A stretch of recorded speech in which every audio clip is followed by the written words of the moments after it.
नमस्ते, मैं डॉक्टर मीनाक्षी उपाध्याय तिवारी आप सबका अपने YouTube चैनल ज्ञानपथ में स्वागत करती हूँ। फ्रेंड्स, नवरात्रों के उपलक्ष्य में हम पूरे 9 दिन माँ दुर्गा के 9 स्वरूपों की चर्चा करेंगे। हमने पिछले वीडियो में चर्चा की थी माँ दुर्गा के पहले स्वरूप शैलपुत्री के बारे में। आज हम माँ के दूसरे स्वरूप ब्रह्मचारिणी के बारे में चर्चा करेंगे। जब माँ पार्वती शैलपुत्री के रूप में थी, अब धीरे धीरे बड़ी हो रही थी। जैसे ही वो बड़ी हुई, उनके पिताजी को उनके विवाह की चिंता हुई और वह उनका विवाह किसी बहुत बड़े योद्धा, राजा या किसी बड़े देवता के साथ करना चाहते थे। लेकिन माँ के मन में तो भगवान शिव बसे थे, वो केवल उनसे ही विवाह करना चाहती थी। अब माँ के मन में इतनी दुविधा थी, चिंता थी कि उनके पिताजी जब स्वयंवर रचेंगे तो वहाँ पर उपस्थित जितने भी देवता होंगे या राजा होंगे, उन्हें वो चयन नहीं करेंगी।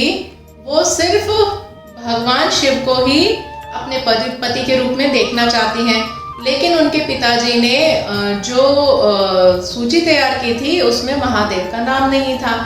अब माँ इसी चिंता में रहती हैं।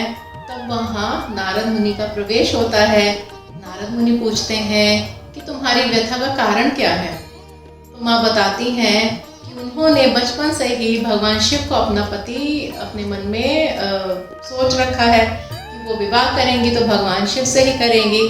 लेकिन उनके माता पिता इस विवाह के विरुद्ध होंगे। तो नारद जी उनको कहते हैं भगवान शिव इतने बड़े योगी हैं, वो खुद तपस्या कर रहे हैं। उनको प्राप्त करने का सिर्फ एक ही साधन है कि घनघोर तपस्या करो। किसी बहुत ही घनघोर जंगल में जाकर एकांत में बैठकर तुम तपस्या करोगी तो तुम्हारी तपस्या से भगवान शिव अवश्य प्रसन्न होंगे। अब माँ पार्वती किसी को बताए बगैर जंगलों में निकल जाती हैं और काफ़ी कठोर तप करती हैं। जंगलों में जो फल होते हैं वो खाती हैं। कुछ समय के बाद वो फल खाना छोड़ देती हैं, सिर्फ वृक्ष के पत्तों पर ही जीवित रहती हैं। अब इतनी कठिन तपस्या के कारण माँ पार्वती जी का नाम ब्रह्मचारिणी पड़ा, क्योंकि तपस्या करते करते उनको ब्रह्म ज्ञान की प्राप्ति हुई, जिस ज्ञान का ना आदि है ना अंत है। और इस सृष्टि की आगे बढ़ाने के लिए माँ का जो योगदान था, उनकी तपस्या थी, वो उस कारण माँ का नाम ब्रह्मचारिणी पड़ गया। ब्रह्मचारिणी या तपश्चारिणी, तपस्या का दूसरा अर्थ ब्रह्म भी आता है। जो माँ का जो ये स्वरूप है वो संघर्षों से उभरने के लिए हमें प्रेरित करता है।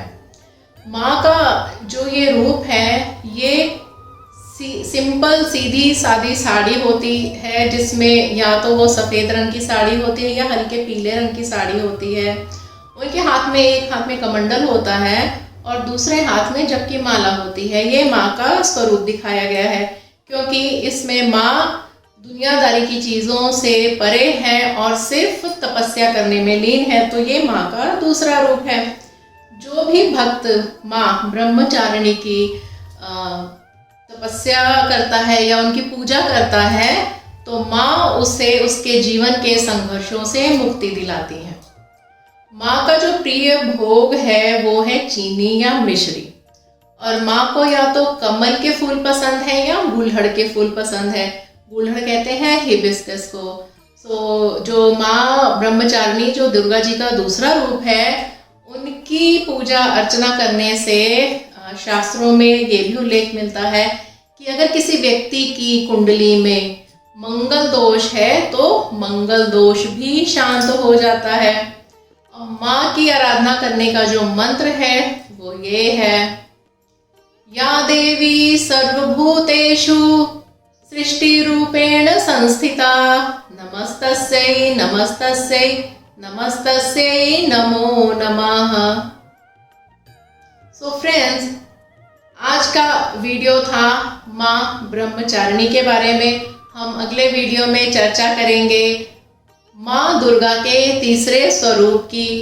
आप नवरात्रों को अच्छे से सेलिब्रेट करिए और माँ का आशीर्वाद प्राप्त करिए। अगले वीडियो में मिलेंगे। जय माँ अम्बे।